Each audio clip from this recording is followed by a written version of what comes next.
नमस्कार, जय श्री राम।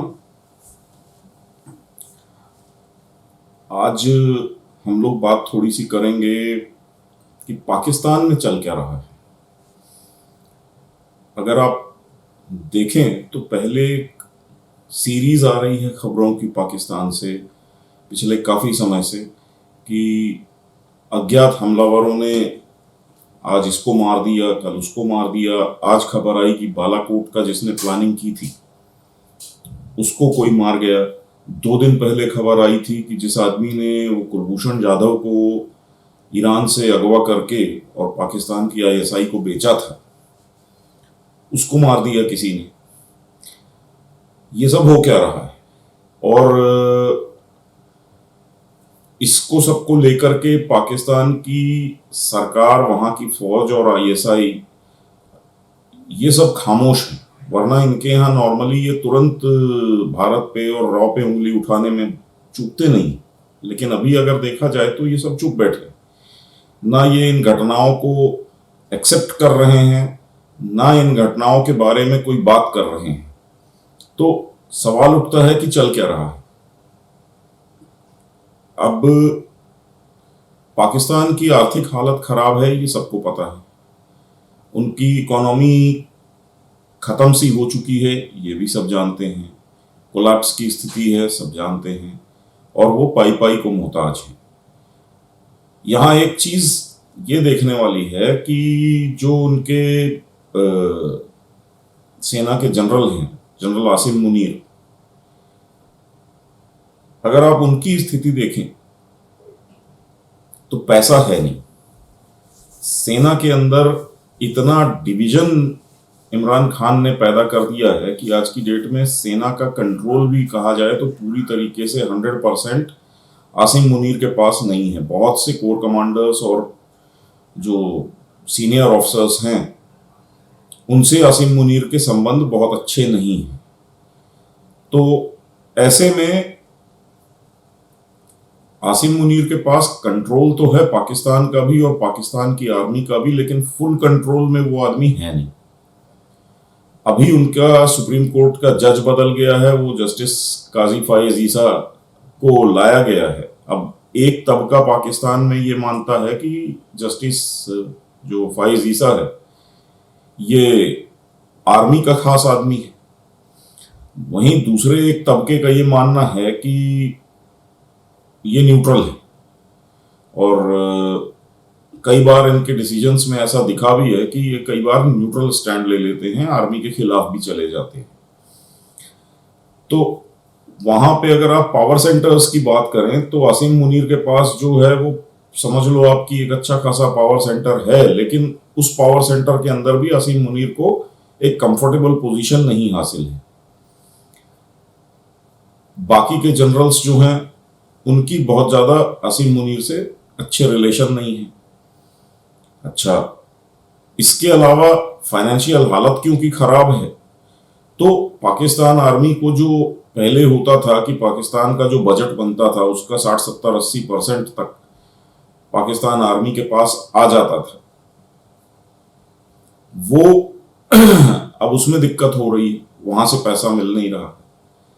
अच्छा, आईएसआई का अपना स्मगलिंग का, ड्रग्स का, इसका उसका एक नेटवर्क था। चोट उसको भी काफी लग गई है। वो इसलिए लग गई है क्योंकि अफगानिस्तान में तालिबान आ गए हैं। तालिबान के आने के कारण क्या हुआ कि तालिबान ने वहां पे जो अफीम की खेती होती थी उसको बंद करना शुरू कर दिया। उनका कहना है कि ये बंद करके नॉर्मल खेती बाड़ी की तरफ लोग आए और नॉर्मल इकोनॉमी को बढ़ाया जाए आगे। तो कहा जाता है कि 70 से 80% अफीम की जो खेती होती थी वो अफगानिस्तान से बंद हो गई है। और आईएसआई ने इतना बढ़िया सेटअप बना रखा था कि वो वहां से अफीम को लाते थे। पाकिस्तान का जो केपीके वाला एरिया है वहां पे इन्होंने बहुत सारी जगहों पे लैब्स और बहुत कुछ बना रखा था। तो वहां पे इन ड्रग्स की प्रोसेसिंग करते थे, पूरी उसको रिफाइन करना, उससे अलग अलग ड्रग्स बनाना और फिर उसको ले जा करके कराची पोर्ट के थ्रू दुनिया भर में सप्लाई होती थी। तो उससे आईएसआई और उसके लोगों को अच्छा खासा पैसा आता था और आईएसआई उस चक्कर में मोटा पैसा कमाती थी और उसमें जो आर्मी के जनरल हैं, क्योंकि आईएसआई अपने आप में एक काफी इंडिपेंडेंट ऑर्गेनाइजेशन है, लेकिन ये है कि आर्मी का हिस्सा है, तो और कुछ नहीं तो आर्मी का जो चीफ होता है, आर्मी का जो जनरल होता है, क्योंकि वही आईएसआई चीफ को अपॉइंट करता है, तो आईएसआई चीफ का और जनरल का एक रिलेशनशिप रहता है, तो एक पार्टनरशिप रहती है। तो इसमें से भी पैसा आता था, वहां से भी पैसे आने बंद हो गए। अच्छा, उसके अलावा अफगानिस्तान में जब तक लड़ाई चल रही थी, पाकिस्तान आर्मी को उसमें बहुत कमाई होती थी अमेरिका से और इससे उससे।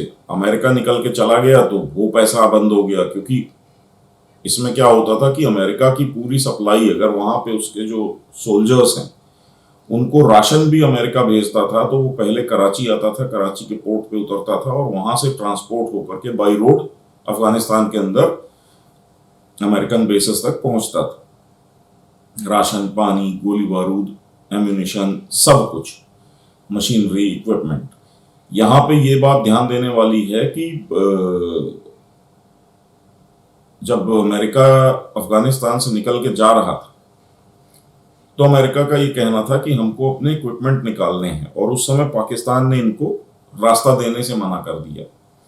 पाकिस्तान को ये लगा कि $80 बिलियन के हथियार हैं और अमेरिका इनको कुछ $2-1 बिलियन जो नॉर्मल ट्रांसपोर्ट का, टोल का पैसा होता है, वो देने को तैयार था, और ये लोग उसके लिए तैयार नहीं थे। इनको लग रहा था कि आप हमें 2-3 बिलियन दे करके अपना 80 बिलियन का सामान लेकर के चले जाओगे, तो ये कोशिश कर रहे थे कि किसी तरह से ये सामान ना निकल पाए यहां से, क्योंकि इनको कॉन्फिडेंस ये था कि हम ये सामान रोक लेंगे और उसके बाद हम और तालिबान मिल करके इसको बांट लेंगे, और उसमें भी तालिबान क्योंकि हमारे चेले ही हैं तो ज्यादातर हिस्सा हमारे पास आ जाएगा, क्योंकि ये हाईटेक और सोफिस्टिकेटेड हथियार हैं।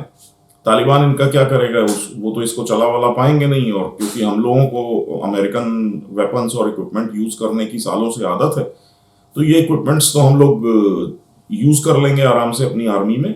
हमको फ्री में बैठे बैठे 80 बिलियन में से और कुछ नहीं तो 40-50 बिलियन के हथियार तो मिल ही जाएंगे, तो हम 2-3 बिलियन अमेरिकन से लेकर के इनको जाने क्यों दें। तो इस गणित में इन लोगों ने उनको रास्ता देने से मना कर दिया। अल्टीमेटली अमेरिका वो हथियार छोड़ के चला गया। अब हुआ ये कि वही हथियार पाकिस्तान के लिए एक सिरदर्द बन गए हैं, क्योंकि इनको उसमें से कुछ नहीं दिया तालिबान ने, लेकिन आज वही हथियार लेके तालिबान इनके सर पे नाच रहा है।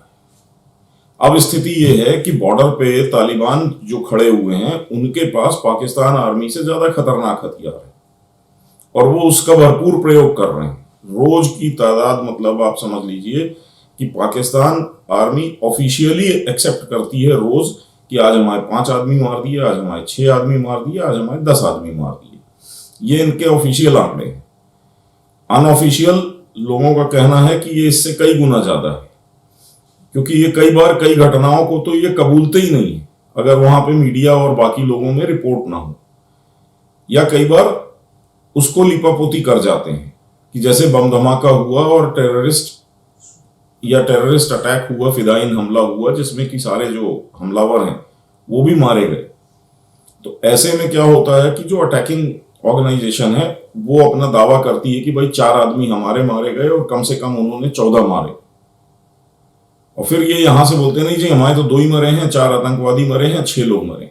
ये 10, 12, 15 आदमी अपने जो डेथ हुई उसको गायब कर देते हैं ऐसी घटनाओं में, और उसका क्योंकि सामने वाले जो हैं उनके सारे लोग मारे गए, फिदायीन थे, सुसाइड अटैक था, तो उनके तो सारे लोग मारे गए, तो कोई सबूत या एविडेंस उनके पास भी नहीं है। तो ये उस टाइप की कहानी में चल रहा है पाकिस्तान की आर्मी इस समय सिर्फ और सिर्फ किसी न किसी तरीके से, बहाने से सत्ता पे काबिज है, और कुछ नहीं है। उनके पास लड़ने की क्षमता नहीं है। उनकी आर्मी के अंदर उनके जनरल्स और उनके ऑफिसर्स और कोर कमांडर्स के बीच में डिस्प्यूट्स इतनी हैं, आपस में बिल्कुल बनती नहीं है। उस कारण से ये एक दूसरे के ऊपर भरोसा नहीं कर रहे हैं, लड़ नहीं पा रहे हैं। यहां तक खबरें आ रही हैं कि तालिबान का, टीटीपी का और बलूचिस्तान लिबरेशन आर्मी का, BLA का जो इस समय एकदम से एक स्ट्राइक रेट बढ़ा हुआ है, जो वो सक्सेसफुल स्ट्राइक्स कर रहे हैं और लगातार पाकिस्तान आर्मी को नुकसान हो रहा है, इसमें भी लोगों का ये कहना है कि पाकिस्तान आर्मी से ही उनको इंटेलिजेंस मिल रही है। पाकिस्तान आर्मी के ही लोग बता रहे हैं कि हाँ, हमारे इतने आदमी, ये कॉन्वॉय इतने बजे यहां से निकलेगा और वहां जाएगा, और बीच में वो लोग एम्बुश लगा के उनको हमला करते हैं, मार देते हैं। क्योंकि जिस एक्यूरेसी के साथ वो लोग अटैक कर रहे हैं, तो उनको कैसे पता होता है कि कब कहां से कौन सी गाड़ियां गुजरेंगी या कौन से लोग कहां पे पोस्टेड होंगे, कितने बजे वो लोग गश्त करने निकलेंगे। इस टाइप के जो डिटेल्स उनके पास आ रहे हैं तालिबान के पास, वो पाकिस्तान में ही कई एनालिस्ट्स का कहना है कि ये उनको अंदर से खबर मिल रही है। ऐसे ही एक घटना हुई थी, आपको ध्यान होगा कि पाकिस्तान की आर्मी बेस या पुलिस लाइन कोई थी, उसके अंदर घुस के टेररिस्ट्स ने ब्लास्ट किया था, जिसमें 100 लोग मारे गए थे, और एक वो किसी मस्जिद में ब्लास्ट किया था। अब वो भी एक पुलिस का या आर्मी का बेस था, और कई लेवल्स तक चेकिंग थी। उसमें भी कहा गया कि ये जो हमलावर आए थे, जिन्होंने ब्लास्ट वगैरह किए थे, इनको कोई आर्मी का ही आदमी या इनके सिक्योरिटी एस्टेब्लिशमेंट का ही कोई आदमी अपनी गाड़ी में अंदर तक लेके गया है।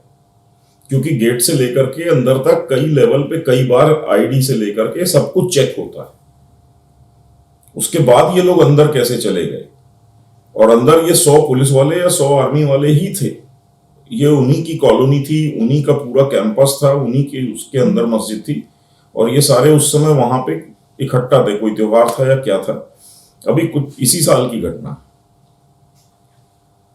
तो ये हो रहा है आप पाकिस्तान के अंदर, और इसके पीछे एक थ्योरी आ रही है कि dismantling of Pakistan has begin, कि वो पाकिस्तान को जो टुकड़े होना, क्योंकि आपको मैं पहले भी बोल चुका हूं, पाकिस्तान एक, अगर आप समझ लीजिए कि एक राक्षस है, तो बोलते थे ना कि वो उसकी जान एक तोते में है, तो वो तोता जो है वो पाकिस्तान आर्मी, जब तक वो आर्मी जिंदा है तब तक ये पाकिस्तान इंटैक्ट है, 4 सूबे एक साथ हैं। जिस दिन ये आर्मी डिसइंटीग्रेट हो गई किसी तरीके से, तो ये 4 सूबे खत्म हो जाएंगे। तो वो पाकिस्तान के एग्जिस्टेंस के लिए आर्मी की एग्जिस्टेंस जरूरी है। लेकिन अब जो चीजें दिख रही हैं उसमें ये दिख रहा है कि पाकिस्तान की आर्मी का खुद का होल्ड पाकिस्तान से धीरे धीरे फिसल रहा है। पाकिस्तान की आईएसआई जो है वो भी कमजोर है, और होता ही यही है कि अगर एक सिस्टम बना हुआ है कि जिसमें एक सिस्टमैटिक तरीके से साल का बजट होता है, बजट में से पैसा अलॉट होता है आर्मी को, उस बजट के पैसे से सबके हिस्से कट्स बंधे हुए हैं कि भाई यहां से मेरे को इतना आएगा। फिर उसके बाद इनके आईएसआई के जो काले धंधे होते हैं, हथियारों की स्मगलिंग, ड्रग्स की स्मगलिंग, दुनिया भर में ये लड़कियों की स्मगलिंग करते हैं, बलूचिस्तान से, गिलगित बाल्टिस्तान से, पीओके से, क्योंकि इन सब इलाकों में जो लड़कियां हैं, महिलाएं हैं, वो बड़ी सुंदर मानी जाती हैं। सिंध से, यहां से ये लड़कियों की किडनैपिंग करते हैं और इनको उठा करके ये इधर उधर दुनिया भर में प्रोस्टिट्यूशन और इस सब के धंधे में भेजते रहते हैं, बेचते रहते हैं। ये एक बहुत बड़ा बिजनेस है इनका। ठीक है, क्रिश्चियन लड़कियां हैं, हिंदू लड़कियां हैं, सिख लड़कियां हैं, बलोच लड़कियां हैं, गिलगित बाल्टिस्तान, पीओके, ये सब जगह से आईएसआई ने बिल्कुल, ये भी एक बिजनेस मॉडल था इनका जो बना रखा था। अब उसमें भी प्रॉब्लम आ रही है। सिंध से रेजिस्टेंस हो रहा, बलूचिस्तान से रेजिस्टेंस हो रहा है, गिलगित बाल्टिस्तान, पीओके में हंगामा मचा हुआ है। आर्मी कहीं कुछ करने की सिचुएशन में नहीं है, फ्यूल इनके पास है नहीं, पैसा इनके पास है नहीं। और अभी जो खबर आ रही थी वो ये खबर आ रही थी कि 900 मिलियन डॉलर, मतलब तकरीबन 1 बिलियन डॉलर का अभी इसी साल में इन लोगों ने यूक्रेन को हथियार बेचा है। वो अमेरिका के कहने पे बेचा है। अब ये 900 बिलियन डॉलर का हथियार इन्होंने 900 मिलियन डॉलर, सॉरी, मतलब 1 बिलियन से थोड़ा कम, 1000 मिलियन का बिलियन होता, तो 900 मिलियन डॉलर का जो हथियार इन्होंने बेच दिया है, ये रातों रात इन्होंने बना तो लिया नहीं, क्योंकि इनकी ऑर्डिनेंस फैक्ट्रीज की एक लिमिट्स है, उससे ज्यादा तो प्रोडक्शन ये कर नहीं सकते हैं। तो कहा यह जा रहा है कि अब पाकिस्तान आर्मी का जो खुद का स्टॉक था, जो युद्ध लड़ने के लिए था, वो भी इन्होंने मैक्सिमम बेच डाला है। तो इस समय पाकिस्तान आर्मी पूरा मतलब सेल लगा के बैठी है, वो सब कुछ बेच रहे हैं, क्योंकि अब ऐसा लग रहा है कि इन लोगों ने ये मान लिया है कि अब हमारी दुकान बंद हो रही है, शटर डाउन हो रहा है, तो जो बोलते हैं ना कि मतलब गोइंग आउट ऑफ बिजनेस वाली सेल होती है एक, कि भैया ले जाओ जिसको जो ले जाना है। इसी कड़ी में ये थ्योरी भी सामने आ रही है कि इन लोगों ने अपने न्यूक्लियर वेपन भी इधर उधर कर दिए हैं। अब इसको इसलिए थोड़ा सा बल मिलता है क्योंकि अभी हाल में डेरा गाजी खान में एक अटैक हुआ। अब अटैक हुआ, जो हुआ, धमाका हुआ, उसकी अभी तक कोई खबर नहीं है। कुछ लोगों ने बोला कि उसको टीटीपी या बलूचिस्तान लिबरेशन आर्मी वालों ने या उन लोगों ने मिलकर हमला किया, जो भी है, लेकिन क्लेम अभी तक उन लोगों ने भी नहीं किया है। जबकि अगर इतना बड़ा किसी न्यूक्लियर बेस पे हमला हुआ होता तो कोई ना कोई क्लेम करता। अब इसमें एक थ्योरी सामने आ रही है जिसके मुताबिक ये जो एक्सप्लोजन था, ये पाकिस्तान आर्मी ने खुद उस पे किया, मतलब सारी थ्योरी से अलग। वो इसलिए क्योंकि वो अगर फैसिलिटी आउट हो जाती है तो उसके बाद पाकिस्तान के पास एक बड़ा क्लियर कट एक्सप्लेनेशन होगा पाकिस्तानी लोगों के लिए, जान बचाने के लिए अपनी, कि भाई साहब वहां पे यूरेनियम एनरिचमेंट होता था, वो फैसिलिटी आउट हो गई, अब हम यूरेनियम एनरिचमेंट नहीं कर सकते हैं, तो इसलिए हम न्यूक्लियर वेपन और नहीं बना सकते हैं, तो हमारी न्यूक्लियर कैपेसिटी खत्म। और आईएमएफ और बाकी सबकी ये शर्त रही है इनके ऊपर शुरू से, इंडिया का भी प्रेशर रहा है, अमेरिका की भी ये सोच रही है कि इनको किसी तरीके से न्यूक्लियर वेपन से अलग किया जाए, डीन्यूक्लियराइज किया जाए पाकिस्तान को, क्योंकि ये एक दुनिया के लिए खतरा भी है और न्यूसेंस भी है। इनके यहां आपने देखा होगा पान वाला और पंचर वाला भी बात बात पे यही बोलता है कि हमारे पास एटम बम है, जैसे वो जेब में लेके घूम रहा है। उसको बोल दिया जाए तो कागज पे एटम बम की स्पेलिंग नहीं लिख पाएगा, लेकिन वहां पे बच्चे को भी चौथी पांचवी में पहुंचते हैं तो उनको रटवा दिया जाता है कि हम बहुत ताकतवर देश हैं क्योंकि हमारे पास एटम बम है। अब उन मूर्खों को यह नहीं पता है कि एटम बम तुम लेके बैठे हो, उससे कुछ होने जाने वाला नहीं है। एटम बम को डिलीवर करने का जो एक सिस्टम होता है, मिसाइल्स होती हैं या बॉम्बर्स होते हैं, वो अपने आप में एक बहुत सोफिस्टिकेटेड टेक्नोलॉजी है और वो कंटिन्यूअसली इवॉल्व हो रही, बढ़ती जा रही है। आज की डेट में अगर आप एक नॉर्मल मिसाइल से एक एटम बम को फायर करने की कोशिश करते हैं तो that missile can be shot down, taken out. और इंडिया के पास, चाइना के पास, अमेरिका के पास, रशिया के पास इतने एडवांस आज की डेट में सैटेलाइट सिस्टम्स मौजूद हैं, जैसे कि अभी 2 साल 3 साल पहले इंडिया का एक सैटेलाइट लॉन्च हुआ था, that was a military grade satellite. अब उसको कार्टोसैट या क्या कहते हैं, ऑफिशियली तो ये लोग बोलते हैं कि कार्टोसैट है, वो बेसिकली नक्शे अक्षे बनाने के काम में आता है और वो पूरा लैंड वैंड का वहां से फोटोग्राफ डिटेल में खींच लेता है और उसके हिसाब से नक्शे अक्षे बनते हैं। और वो कार्टोसैट सीरीज के सैटेलाइट कई सारे लॉन्च किए हैं इंडिया ने, लेकिन इसरो के ही सोर्सेस का कहना है कि कार्टोसैट का जो कैमरा है उसकी कैपेसिटी इतनी है कि अगर आप जमीन पे खड़े हैं और वहां सैटेलाइट ने एक पिक्चर ली जिसमें आप आ गए हैं, तो बोले we can zoom into that image और हम ये बता सकते हैं कि आपने जो हाथ में रिस्ट वॉच पहनी हुई है उस पर टाइम कितना हो रहा है। तो इतनी एक्यूरेट फोटोग्राफी सैटेलाइट के थ्रू इंडिया करने की क्षमता रखता है। अमेरिका के पास सालों से है, रशिया के पास सालों से है, सब जगह से। अब ये सारे सैटेलाइट्स जो हैं, ये सारे एनिमी लोकेशंस पे जहां जहां एनिमीज का ये मिसाइल बेसेस वगैरह होते हैं, स्पेशली जहां से ये न्यूक्लियर मिसाइल्स फायर की जा सकती है, उस पर कंटिन्यूअसली मॉनिटरिंग होती है। अगर वहां पे कोई गाड़ी अंदर गई, बाहर आई, या कोई 4-5 ट्रक से एक साथ अंदर बाहर हुए, तो उन गाड़ियों के नंबर प्लेट्स तक की फोटो आ जाती है कि ये कहाँ की गाड़ियां थी, किस आर्मी बेस में डिप्लॉयड हैं, उस आर्मी बेस की क्या खासियत है, वहां पे क्या वेपन रखा हुआ है, वहां पे कौन सी टेक्निकल यूनिट बैठी हुई है, पूरा 2 मिनट के अंदर सामने आता है। और उसके बाद अब इंडिया अमेरिका की टेक्नोलॉजी शेयरिंग है, तो कई बार उनका सैटेलाइट रेंज में नहीं है, हमारा है तो हमने पिक्चर ले ली, हमारा आउट है उनका है तो उसने ले ली। तो ये कंटिन्यूस बेसिस पे टेक्नोलॉजी इंफॉर्मेशन शेयरिंग भी चलती रहती है। ऐसा ही रशिया के साथ इंडिया का। तो ऐसी हालत में आप अगर पाकिस्तान का कोई आदमी ये सोच रहा है कि वो लोग चुपचाप उठेंगे और धम्म से एटम बम चला देंगे, तो भैया नहीं चला सकते।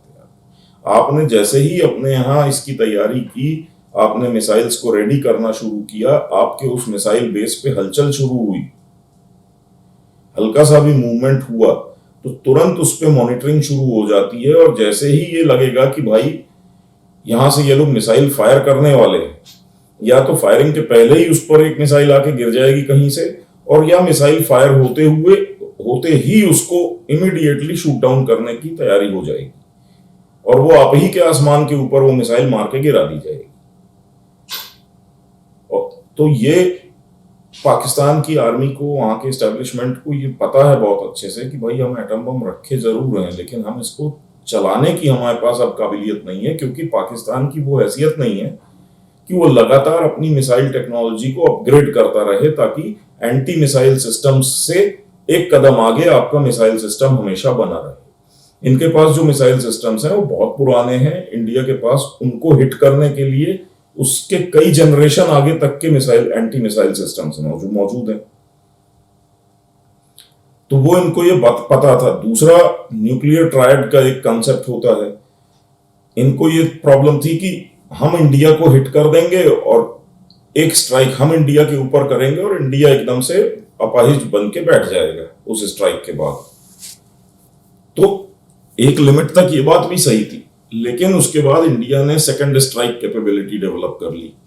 सेकंड स्ट्राइक कैपेबिलिटी होती है कि जब हमारी न्यूक्लियर सबमरीन्स के ऊपर न्यूक्लियर मिसाइल्स लोडेड हैं और वो सबमरीन समंदर के अंदर कहीं XYZ लोकेशन पे बैठी हुई है, उस कंडीशन में कि जब हमारे ऊपर अगर न्यूक्लियर अटैक हो गया, मान लीजिए हमारा कमांड एंड कंट्रोल सिस्टम और सब कुछ काफी हद तक डैमेज हो गया, उस सिचुएशन में भी हमारी न्यूक्लियर मिसाइल जो बाहर खड़ी हुई है समंदर में, और उसको इंस्ट्रक्शंस रहते हैं कि इस कंडीशन में कि अगर कंट्री के ऊपर न्यूक्लियर अटैक हो गया है, वो कहां से न्यूक्लियर अटैक हुआ है उस कंट्री के ऊपर धड़ाधड़ सबमरीन से फायरिंग शुरू करके उस कंट्री को टोटल खत्म कर देगी।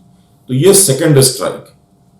तो वो पाकिस्तान के लिए न्यूक्लियर वेपन्स टेक्निकली रखने का कोई फायदा नहीं था, क्योंकि उनको ये पता था कि यार इंडिया न्यूक्लियर हिट लेने के बाद हमको मिटाने के लिए पूरी तरह से क्षमता उसके पास आ गई है, because we have second strike capability. हम स्ट्राइक लेंगे तो उसके बाद हम दूसरी स्ट्राइक आपको कर सकते हैं, और पाकिस्तान के पास सेकंड स्ट्राइक नहीं है।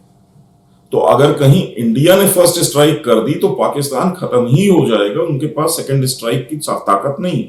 तो उनका न्यूक्लियर वेपन होना अब उसका कोई मतलब नहीं बचा था। इकोनॉमी उनकी खत्म हो गई है।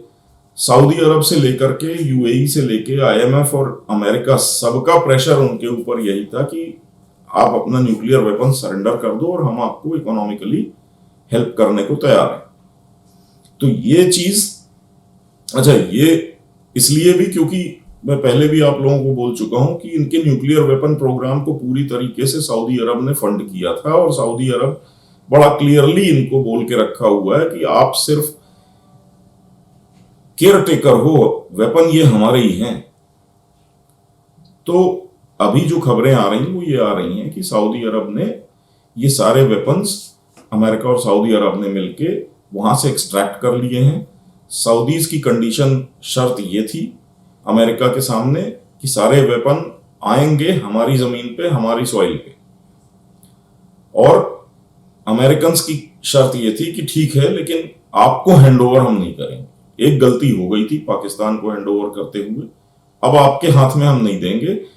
समझौता ये हुआ कि सऊदी अरब की जमीन पे किसी अमेरिकन बेस के ऊपर ये वेपन्स स्टोर करके रखे जाएंगे, ना तुम्हारी ना हमारी, लेकिन यह है कि अमेरिकन कस्टडी में रहेंगे, सऊदी जमीन पे रहेंगे।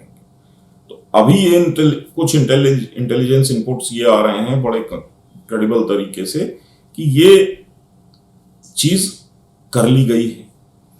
अब अगर पाकिस्तान की पब्लिक को ये पता चलता है कि भाई ये न्यूक्लियर वेपन नहीं है, तो एक उसका सॉलिड एक आपको रीजनिंग देनी पड़ेगी कि क्यों नहीं है। तो शायद इन लोगों ने डेरा गाजी खान में ये धमाका किया है, या वेपन्स हटाने के बाद इनको बोला गया हो कि अब आप ये फैसिलिटी जो यूरेनियम एनरिचमेंट की है, ये कैपेबिलिटी भी अपने हाथ से खत्म करो। क्योंकि यार अगर आपने 100-150 वेपन जो आपने वॉरहेड्स बना के रखे हैं वो आपने निकाल भी दिए, लेकिन अगर इनके पास वो बारूद का मसाला बनाने की फैक्ट्री लगी हुई है तो ये तो उतने बम फिर बना लेंगे 5-10 सालों में, 15 सालों में। तो इनका वो एनरिचमेंट फैसिलिटी जो थी, वो चाबी थी पूरे इनके वेपन प्रोग्राम की, उसको हिट करवाया गया है, या उसको इनको बोला गया है कि डिसमेंटल करो, बंद करो, और इसलिए वो धमाका हुआ था।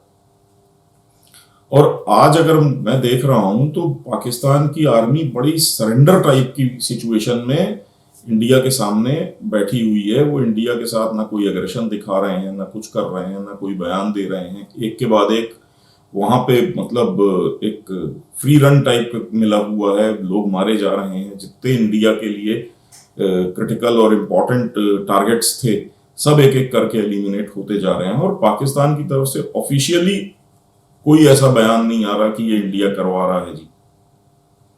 तो that is something which is dubious.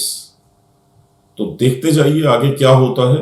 आज जो मैं बोल रहा हूं, इन चीजों को मैं ये नहीं कह रहा हूं कि एग्जैक्टली 100% ये है, ये एक पॉसिबिलिटी है। आप इसको एक्सप्लोर करिए, आप अपना एनालिसिस खुद करिए। हो सके तो कमेंट्स में लिखिए, फेसबुक पे इंटरेक्ट करिए, आगे इस पर चर्चा करते हैं। कल फिर बात करेंगे किसी दूसरे टॉपिक पे। हो सकता है कि इजराइल वाला जो चैप्टर चल रहा है, कल तक वो एक क्लोजर वाली स्थिति में आने लगे, तो कल उस पर बात करेंगे। जय श्री राम, धन्यवाद।